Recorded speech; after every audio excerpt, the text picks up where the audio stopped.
Oh my goodness, can you believe it?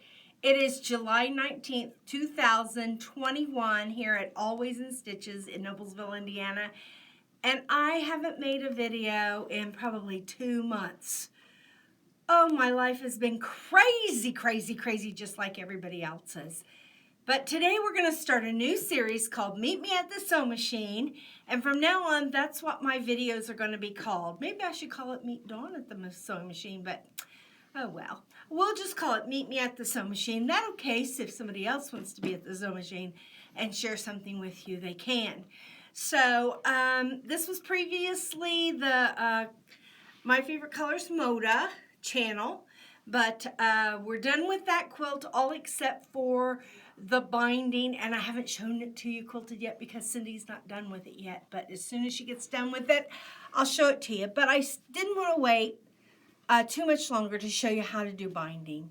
So what I've done today, this is a little bit of a disclaimer. If you could show the quilt I brought Peter. It's just a little tiny quilt that I made a long, long time ago out of some old Kim Deal fabric. So please don't be calling the shop saying, oh, I want some of that fabric right there, because it's no longer available. None of the fabrics in this quilt are any longer available unless they want to reprint them there at, I think she prints for Henry Glass. So anyway, please don't call and ask for this pattern or any of these fabrics. They're just not available, but I brought it because it was a small little project that had already been quilted that needed to have some binding put on it. So the first thing I'm going to do, which is kind of a rare thing, but it reminds me of Miracle on 34th Street. You know, where the guy from Gimbels sends you to Macy's and the guy from Macy's sends you to Gimbels, and it's a one of those things where it's the Christmas spirit. Well, today we've got the Christmas spirit because I'm going to send you to another place to get some information. When you start binding, how in the world do you know how much fabric to buy for your binding? Well, all the information you need, since instead of it taking me a couple days to write my own instructions up, I found this on Missouri Star blog, and it is very clear. I love the way she put it. She really goes into detail. It is a little bit of math, so you might need a calculator. But it's the Missouri Star blog. And can you get a shot of that so they can get a screenshot of that, Peter?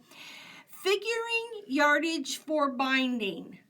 Or you could probably go to Google and just put in figuring yardage for binding and it would come up.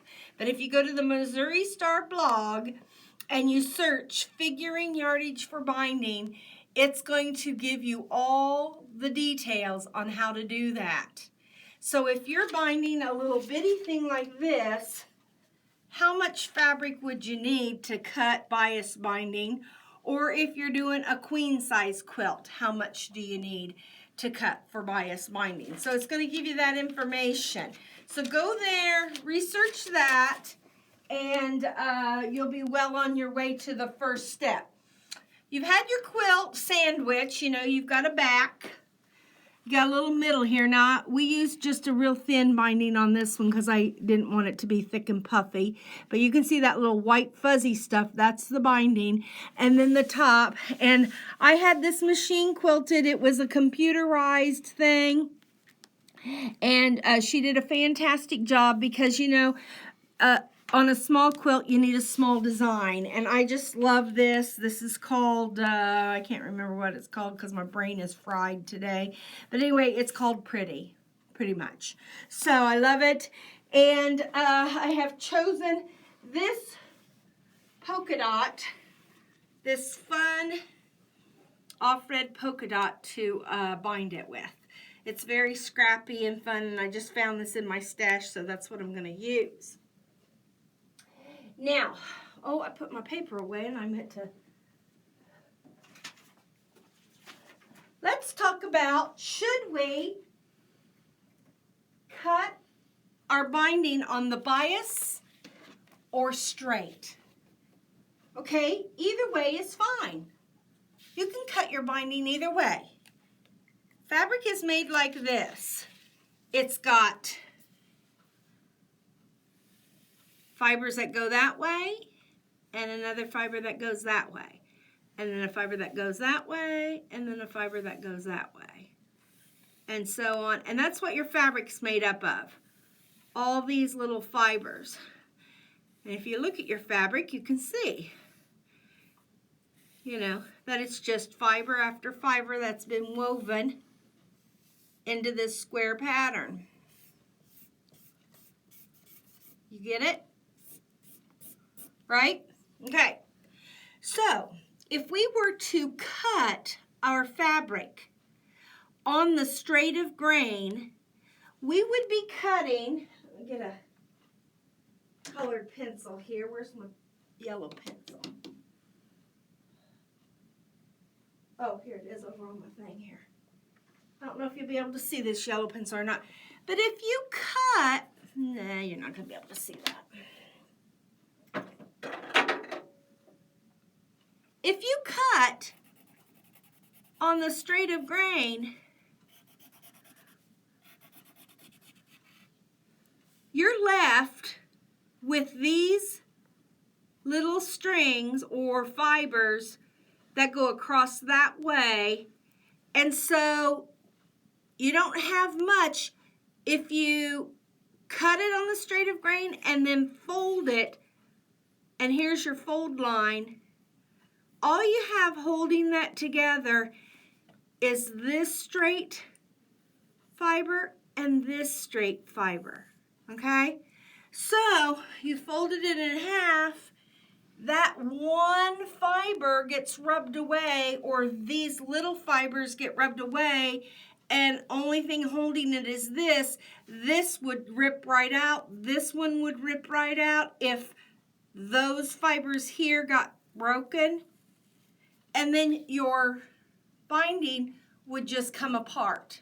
Do you understand what I'm trying to say with that? Is that clear, That's Peter? happened to me. Yeah, sure. I mean, I have my first quilt, I just did strip binding like that. on the straight of grain. Yep, and it's cracked all the way around the quilt. And that's because the binding gets the most wear and tear. So if I were to cut, or cut here and cut here on the bias, see that? And folded it here, I'd have all these threads that are crossing each other that would have to break before the binding split apart. So you can see it's much stronger by cutting it on the bias than it is by cutting it on the straight of grain. Okay? I hope that's clear as mud.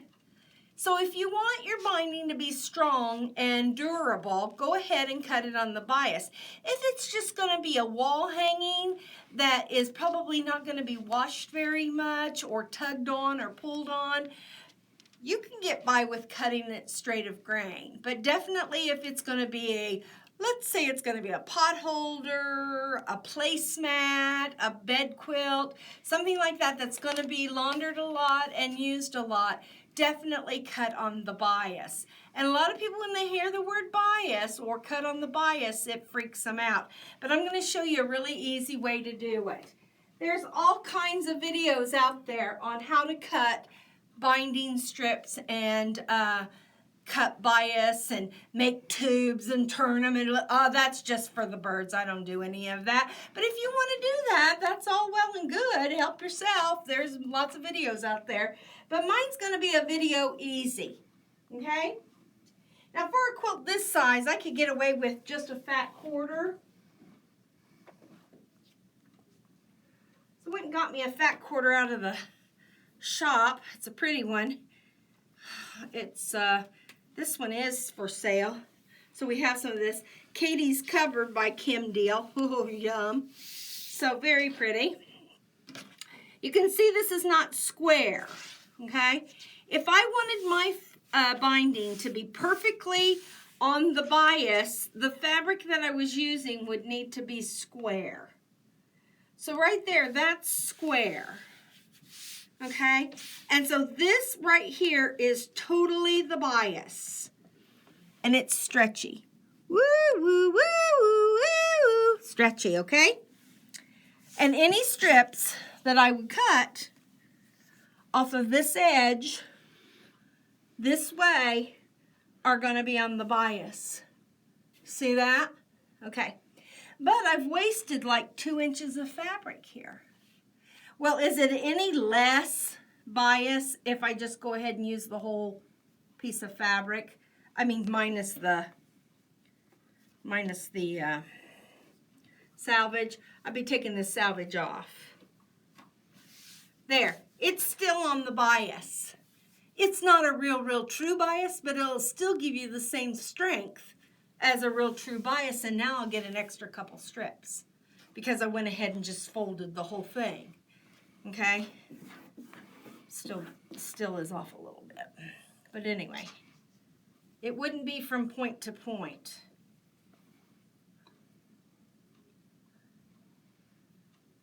Well, it's not going to work. There. All right, this is still going to be bias. So, if it's square or not square, it doesn't matter. You just fold it in half on the diagonal. Let me tear this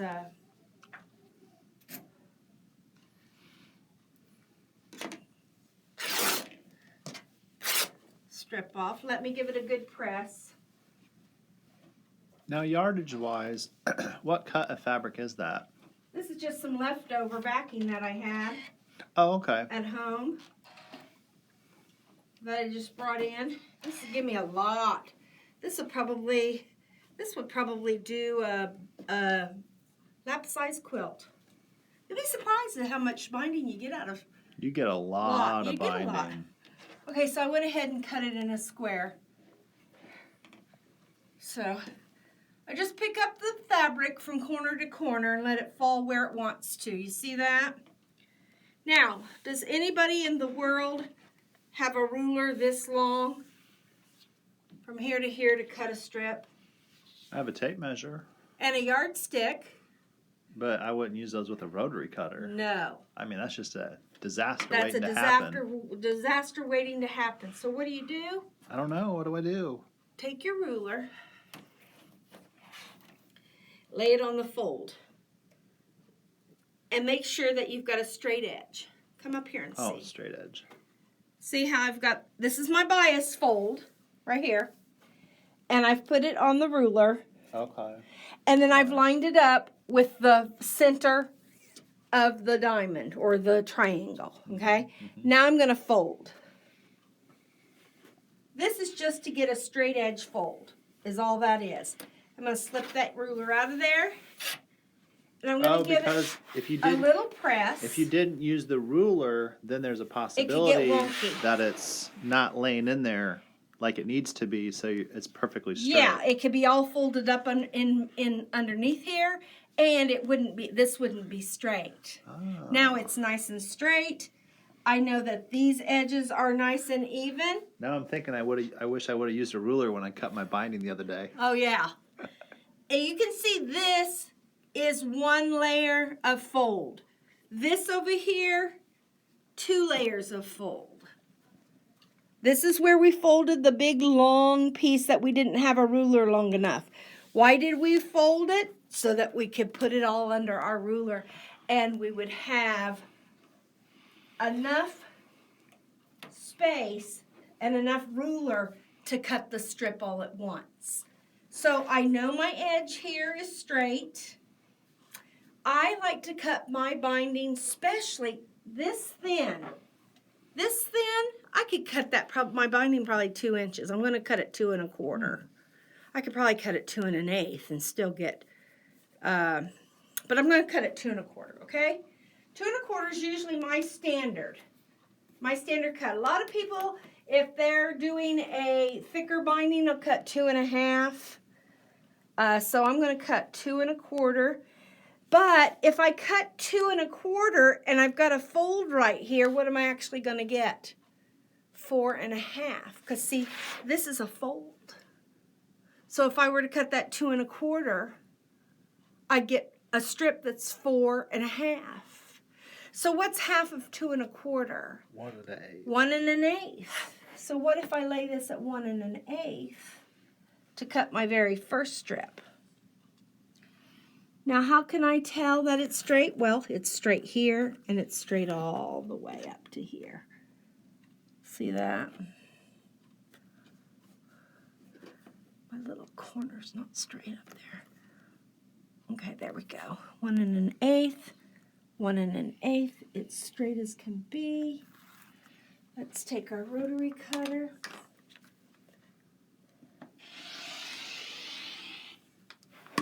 Look at this long piece of bias binding that I have that is now 2 1/4 and already has its fold. That was pretty snazzy. Now the next one I've got to go over and I've got to do 2 1/4. So again, I'm going to put this on the straight edge. Go 2 1/4 all the way down.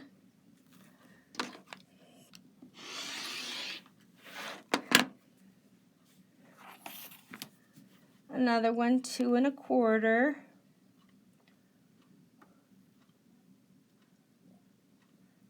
So I've made 1, 2, this is going to be my third cut. Well, this is taking you no time at all for bias binding. Right. How easy is this? Easy peasy. Uh-huh. And these are perfectly biased. I mean, total It's as bias. easy as drinking ice cold lemonade on a hot summer day. Peter's already had a snack and he's got a drink and he thinks this might be a 5-day-old video maybe. I don't know what he was thinking. So anyway, look, I'm still cutting. You're still getting bias strips. Look at that. Look at that nice long bias strip I'm getting. Probably going to stop here in a minute. Depends upon whether I've got an abundance of fabric or if I'm running close on my fabric, how much of this I'll actually cut. Let me see. This will probably be my last cut. I got a question. Uh-huh.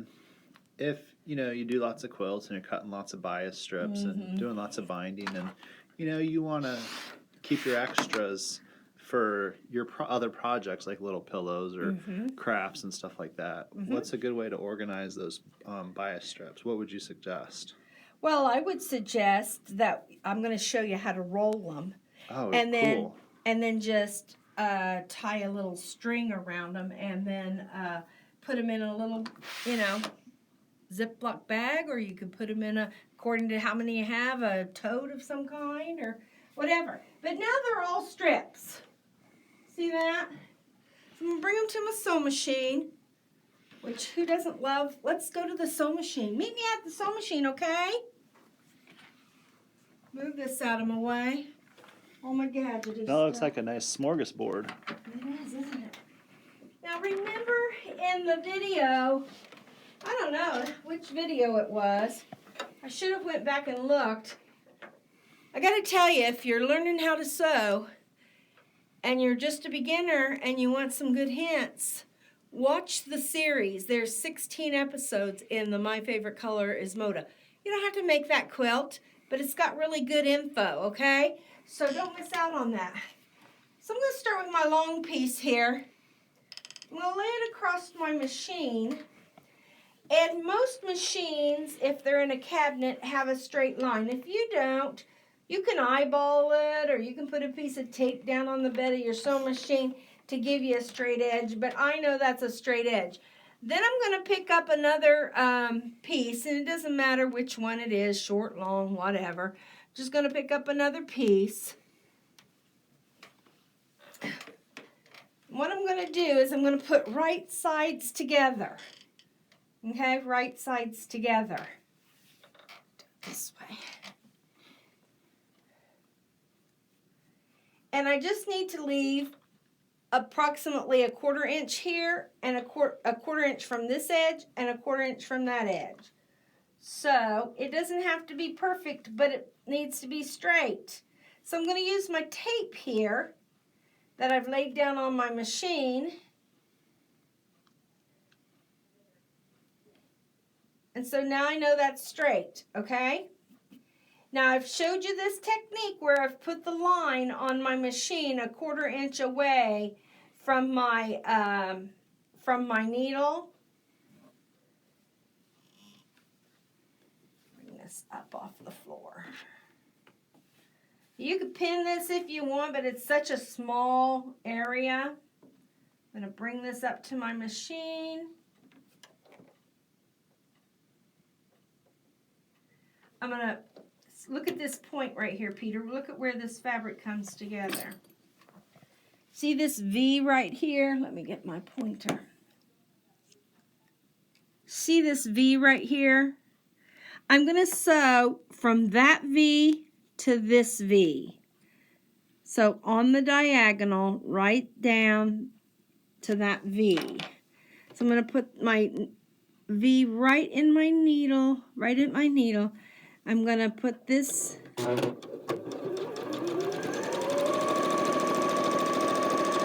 I'm going to go right there. I should have a needle line there, but I don't, but I'll fake it because I'm a good faker.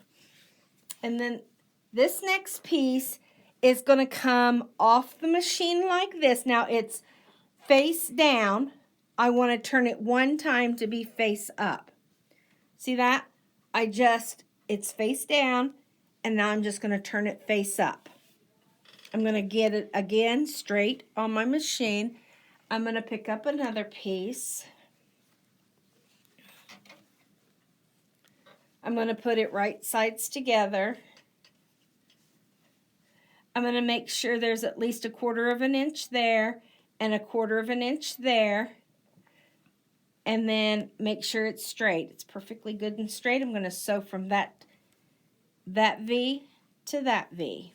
I'm going to get this up off the weight up off the floor. I'm going to slip this into my machine.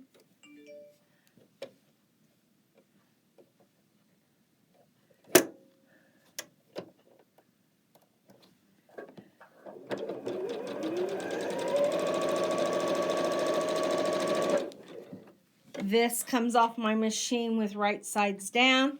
I'm going to flip it so right sides are up. I'm going to get another strip.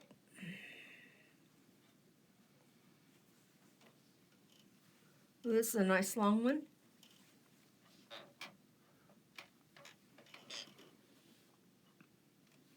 I'm going to lay it so it's straight. I'm going to make sure that there's 1/4 of an inch showing there, 1/4 of an inch showing here. I'm going to sew from V to V, V to V. Do I sound French or what? V to V? I sound like, who's that famous cook? What was her name? They made a movie out of her. Julia Childs. Julia Childs. Sew from V to V, V to V. Cook from V to V.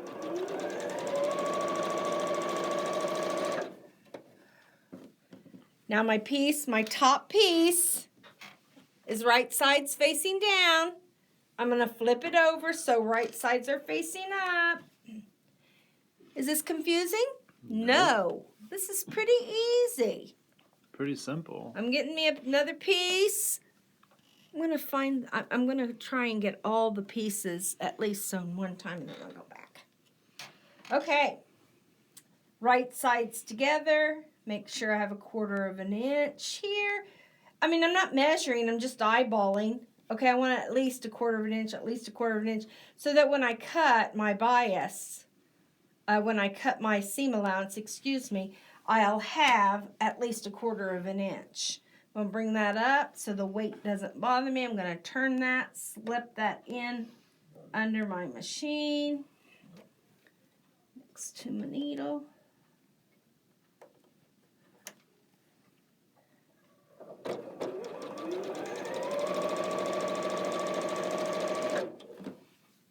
Top piece is facing down. Turn it so that it's facing up.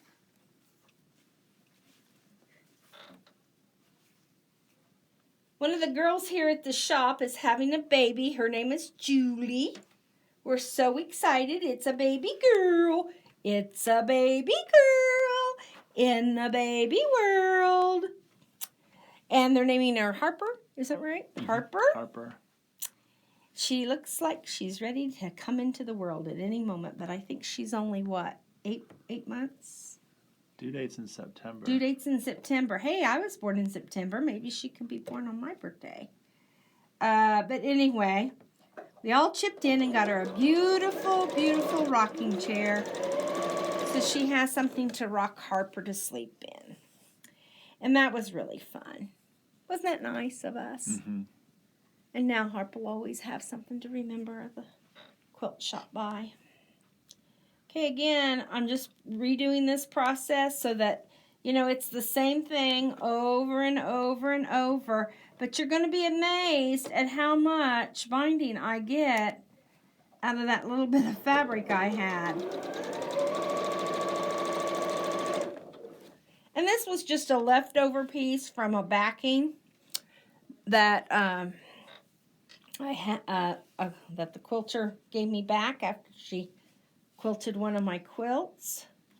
So I didn't want it to go to waste, and it's the perfect color for this Kim Deal little mini quilt. I love to do mini quilts. If you've watched my other videos, you'll know I'm a sucker for little quilts. What's the smallest binding that you've cut? Smallest strips? Like the narrowest strips? Like this is 2 1/4. What's your narrowest strip that you've cut to put on a mini quilt? 2 1/4. 2 1/4. Mm-hmm. If I don't cut, if I want a skinnier binding, I'll take a deeper seam allowance when I get ready to sew. Do you know what I mean? Mm-hmm. I'll show you what I mean when I get there. Okay? I know what you mean. Okay. Well, maybe they don't, though. They might not. The folks at home, you know the folks at home? They may not know The what we're folks talking at their about. sewing machine? Yeah. Meet me at the sewing machine. Okay, so what'd you do this weekend, Peter? Oh, tell them what you did this weekend, Peter! Oh, I'm so excited. I'm so proud of Peter. Oh, he did something so exciting. Tell him what you did. Tell him how much of a celebrity you are. Tell him. I entered in the county fair. Hamilton County. Hamilton County Fair. And I won the grand champion with my photo that I took. And what was it of? It was Cecilia in one of Was she breaking your heart? Oh, you probably don't know that song. Cecilia, you're breaking my heart. And she was at one of the Hamilton County horse shows that they were having. This was a couple months back. And she was doing the hunter jumper. And so I got a picture of her jumping with her horse, which is... I thought Cecilia was the horse. No. Okay, Cecilia's the rider. Okay, she's a person. And then the horse is a beautiful Palomino Appaloosa. Beautiful Palomino Appaloosa.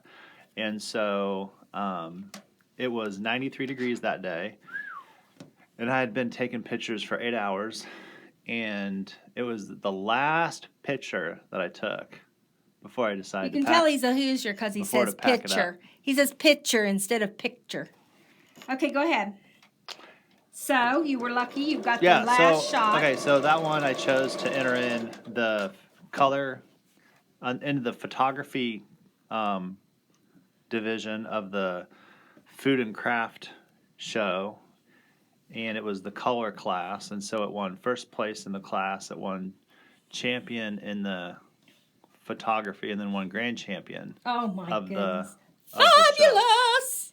So proud of you. It was very exciting. And then, did you enter anything into the quilting categories? Yes, I did. You did? I did. And how did you do with that? I entered, we don't have the fabric yet, but we're getting it. Jungle Paradise. It's a motif fabric by Stacy. And it's beautiful. It's oranges and magentas and I love, and greens, just wonderful colors. So I made a throw size quilt for the shop using the cinnamon toast pattern. And that one, I decided since we didn't have the fabric yet, well, I'd enter that one in the fair too. Now it's throw size, but they didn't have a category, so I picked the closest category that I felt was, you know, similar quilts. I picked the crib size and put it in crib size, and so it won first place in that class. First place. Now, is this your first time ever entering into a quilt show? Yes. Oh, Peter, doesn't that make you feel good? Yes. And all because you watched those My Favorite Colors motive videos, right? Exactly. I'm kidding, you guys. Exactly. He knew what he was doing way before that. I'm just Exactly. kidding. But I did have, when you work in a quilt shop, you have, if you got a question, there's lots of people that you can ask the same question to. Yeah. And then decide, well, okay. you don't even have to work here, to ask questions. You can come No. in. We'll be able to help anybody Yeah. who wants some help. Exactly. Surely we can find somebody around here that knows the answer to your questions. There's 21 quilters. Right. And then, so I entered a total of 11 projects total. Wow. I had a good time. It was fun. Wow. Oh, and I did enter a weaving project. Uh-huh. And Dawn's punch needle. If you go back and watch one of our punch needle episodes on our YouTube channel, it's Always in Stitches. I think it's the second punch needle video, not the first one, but the beginner's tutorial. Okay, well, we have all of our videos categorized, don't we? Okay. Yep. So she did this beautiful star punch needle, and it went up against my hand-woven placemat. And so I was very proud, though, that hers was there, and it beat my my weaving. But because I knew who it was, I was like, oh, I was so happy for her. I thought it was so exciting. I was a little sad at the same time, but I was still happy that hers did as well as it did. Well, wasn't that nice? Yes. I didn't know we were going to be competing against each other. I'm so sorry that happened. But now I'm cutting my strings apart. Where I was strip piecing my pieces. I just am cutting those apart with my handy dandy. This is a little, it's an old spool that I glued to. Does this come off? Yes! It does come off, but don't take it off. Oh. But you can stuff it down in there, and I just used a little piece of sponge to keep it from sliding around because the hole's a little bit bigger. I didn't want to glue it in because if this ever gets dull, I want to replace it. But yeah, this just comes out, and it was made to put on a necklace. But it's got a round, like a rotary cutter blade in there, and then it's sealed, and then these little notches are where the rotary cutter blade is exposed, and you just go along and just cut. Like, look. It just cuts it right off. So that's pretty nice. It's hands-free. Do you feel, do it hand sewing, and when you're hand sewing your binding, and you need to take a length of thread off the spool, would you prefer embroidery scissors, or would you prefer using that? Either one. This would be very convenient for that. I would love to just cut all my threads and thread all my needles all at once, and then just be ready to go. Yeah, that would be awesome. Okay, how come I don't have any scissors? I don't know, but while you look for those, I'm going to look at your socks, because I noticed you got your fun socks on, and we didn't talk about it. I do. I got my fun socks on. They're the Eat, Sleep, Quilt. Repeat. Isn't that cute? Yeah. Now, I know I had a pair of scissors here earlier today. These oh, here they are. Now, I could go to my rotary cutter and my mat and cut 1/4 inch here, but it's not that big of a deal. That's my seam allowance. If it's 1/4 inch, it's 1/4 inch. If it's not, it's no big deal. And I'm going to cut those little ears off. So I'm going to sit here and I'm going to enjoy my time here with Peter and just go through and snip all these off, making sure that I'm leaving at least 1/4 inch there for my seam allowance. I don't want to get it too little. And then cutting my dog ears off, and I'm using the fabric as a guide to get those dog ears off, because otherwise, if I were to open it up, look what I'd have. See, I'd have this sticking out, and I'd have that sticking out, and I don't want that. That wouldn't look good in your binding, would it? I bet you wouldn't get first place if you'd left that in your binding. It would have been, what's this? What are these lumps in this oatmeal? So would you encourage everybody to maybe put stuff in their local county fair? Was it a good experience? It's definitely a wonderful experience, because then the value of your quilting increases. You realize how important it is, how you do what you do, and it makes a difference after entering something in a show to how you approach quilting. And you get you get more enjoyment out of it. Right. But you know, I always I think say it elevates. this. I think it elevates. Though what it does is it elevates the importance of what you do. Uh-huh. That's what I think. Okay. Well, that's a good thing. I don't know. What do you think? Well, I think that it's all an opinion. The judging is an opinion of that judge. One judge could judge it and say, oh, there's way too much of this, or there's not enough of that, or you should have done this, or you should have done that. And the very next judge could come up and say, oh, I love how much of this you did, and I love how much of that you did, and oh, it's so nice that you did this.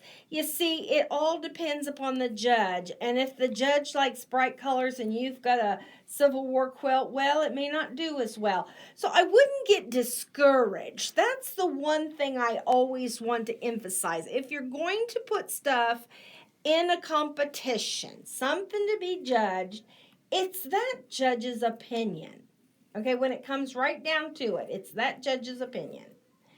And so don't get discouraged. Take it as a opportunity to learn something. Now, like right before Peter put in his quilts, he had some questions about binding. And Lots of questions. So he went around asking everybody here in the shop, well, how do you do this? Well, how do you do that? And how do you do this? And we all gave him our opinions, okay, which we all have one, of course.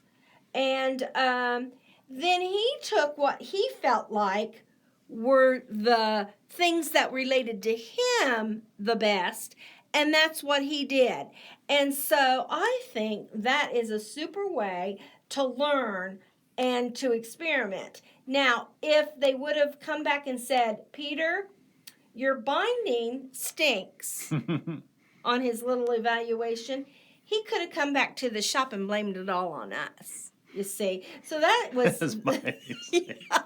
Well, no, it was my decision. I wouldn't blame anybody but myself. But he could have. You see, but that's just that's now, just. I will tell you this: had I not wanted to enter a fair, I wouldn't have cared. I would have sewn on the binding how I've always sewn on the binding, and I never would have taken it upon myself to want to learn how to make it better and how to elevate the quality of my craft. And so that's what entering in a quilt show taught me is like, okay, let me research. What are the different ways to do binding?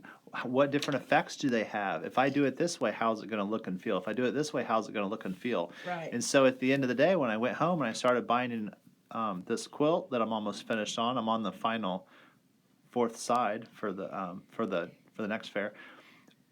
It made me. I've never been so happier before sewing on binding because the quality that I'm getting is amazing. Like, I'm just so happy about it. Awesome. Like the way it feels, the way it curves, the way the stitches hide, everything about it. And don't you think it makes a difference doing bias rather than straight? Oh, it makes a huge difference. The bias is flexible. You don't get wonkiness in it because it's going to give and take a little bit. Okay, we're going to come over here to the pressing station. Okay, we've gone from the meet me at the sew machine to meet me at the pressing station. Got my trusty wool mat. You know, I love my wool mat. Ooh, that is nice. Love my wool mat. And then here's a little gadget that we just got in not too long ago. It's called the Binding Ease. What's it do? And I'm going to show you how to use this. It's pretty darn cool, let me tell you. Looks like something to set a hot plate on. It does, doesn't it? It's made of silicone. It comes in this really fun bright color. I love that. Get it out of the plastic. Well, if I'd known it was going to be, that big of a challenge to get it out of the plastic. First thing I'm going to do is I'm going to go through, here at the beginning, I'm going to go through, I'm going to open these seams. I forgot my clapper today. I went on a quilt retreat this weekend. And I forgot to bring my clapper back. Now, one lady at the retreat said she had 2 clappers. I said you could probably put that one clapper on eBay and get maybe $300 or $400 out of it. The clappers still aren't here. We've been waiting on clappers and waiting on clappers and waiting on clappers. Now, you may not know what a clapper is. I'll show you next week, okay? We're going to try and do these videos every Monday as long as I can stay healthy and as long as I work here. We're going to try and do these Meet Me at the Sewing Machine videos every week. And we're going to go back to doing, if you have watched our videos here at Always in Stitches, we're going to go back to doing what's new, too. I've just been so sick. COVID got me, and then that Delta COVID got me, and so you got struck. I got the you got double struck by whammy. lightning twice. And then to top it, to the creme de la creme, I got shingles. So I'm surprised they still let me work here. I really am. They're so kind here and gracious, and kept my job. Let me keep my job. Anybody else would have fired me, but they let me keep my job here. I'm so happy about that. And so now hopefully we're back on track. And on Mondays you'll be able to, Peter, do you upload them on Mondays, or do you wait till Tuesday to upload these on the YouTube? I give it till Tuesday to get them uploaded. Okay. Because that gives me time in case the connections got not good or the upload fails, because I'm dependent upon The things that internet. I can't control. Yeah. And it doesn't always work out. Okay. Now, our What's New videos, they're not on YouTube, are they? They're on our Facebook What's channel. new are Facebook, and they're live, so Facebook Live. they upload immediately afterwards. So, how do you get notified about those?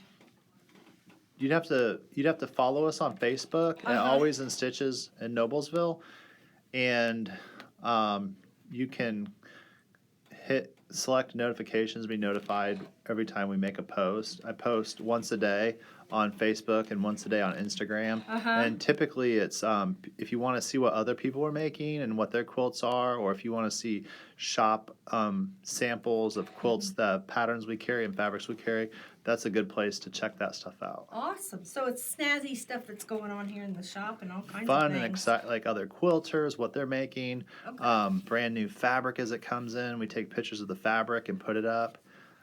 So it's a super way to stay informed of what's here at the local quilt shop. And a lot of people like it because they don't live, they like watching our videos. They don't live here, but they still want to shop here. So then they'll see the what we post on Facebook called Jennifer, who's our special orders department, and she can get those items shipped out to those customers that are wanting those items that they see on Facebook. Awesome.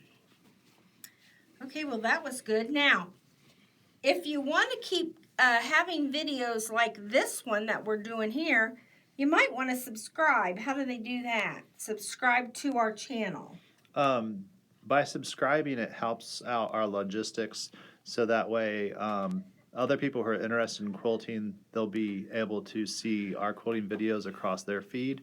But you go to YouTube, search Always in Stitches, and then once you find our channel, you can hit subscribe, and then if you want notification every time we upload a new video, you can hit the notification bell, Okay. and that will notify you. Okay, awesome. Okay, now that we've got all that out of the way, look at this gizmo here. Oh, one more thing I want to go back to. Oh, what? If you do like the videos, and you definitely want to make sure that there's more videos, please, give us feedback on what you saw you liked in the video. Do the comments. Make the comments help our channel immensely. That's why every time you watch a video, there's always somebody saying leave a comment. So what it does is it helps with the algorithm to help our video be more successful. Awesome. And that's also encourages us to want to make more videos, because we know that people like them. And if you don't have anything that you want to talk about, you could just say where you watched it from. Oh, or that'd be fun, because we you could always love to say- see where people are from. you could say what you sew with, what sewing machine you sew with. Or you can say, oh, I love that Dawn. She's so fun. Yeah. Or something like that. Yeah, absolutely. Or she's got a cute new haircut. Anything like that. New glass. I've even got new glass. I've been gone so long, I got new hair, new glasses. I mean, it's unbelievable, the stuff that's going on. Let's get back to the sewing, could we? Alrighty, so now what I've done is I've folded in half, wrong sides together, my bias strips. These are very stretchy, okay? And what I've done is I've fed it through this first loop. See that? And what I'm going to do then, this silicone mat here is heat resistant. So I'm going to lay that down and I'm going to press that right there real good. And then I'm going to fish it through this other loop. Now, watch this. This, you're going to just freak out. I'm going to set my iron there. This is heat resistant, but I got to have an iron that'll stay. I didn't It think doesn't of work that. with the Aliso. I didn't think of that. It doesn't work with the Oh Aliso. my gosh. That's hilarious. But anyway, I wonder if Cappy can hear my voice. I don't know. This is hilarious. Hey, Cappy, can you hear my voice? This is hilarious. So you should just be able to lay an iron down. We gotta I pause want this. Cappy here. We gotta pause this and go get another iron. Pause me, okay? All right. What are we doing? Oh wait, Cappy, come check this out. Cappy, we're demoing this with this iron, and it won't stay down. Oh, well, there's a button you can turn it off. Oh, there is. Look, okay, so see, I touch on the back. Uh-huh. On, off. Now it should go down and stay. Oh, look at that. See, we just needed an expert. We There. just needed an Now expert. it's off. Now. Oh, that was hilarious. Oh, that was hilarious. So Oh, that now- was funny. Oh, wait a minute. I might have lied. It should work that way.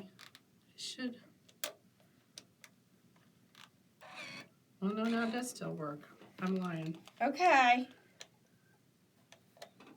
Does that turn the whole iron on and off? Mm-hmm.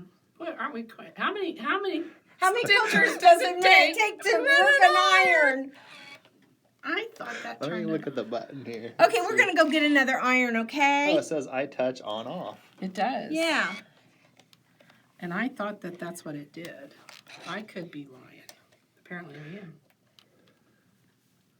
I think you got it. Now let go. Let go. As long as you don't let go. Oh, as long as you don't. But I gotta let go. you gotta let go because you gotta pull it. Okay, put us on Time hold. out. Time out. Okay. All right. Time out. Do it.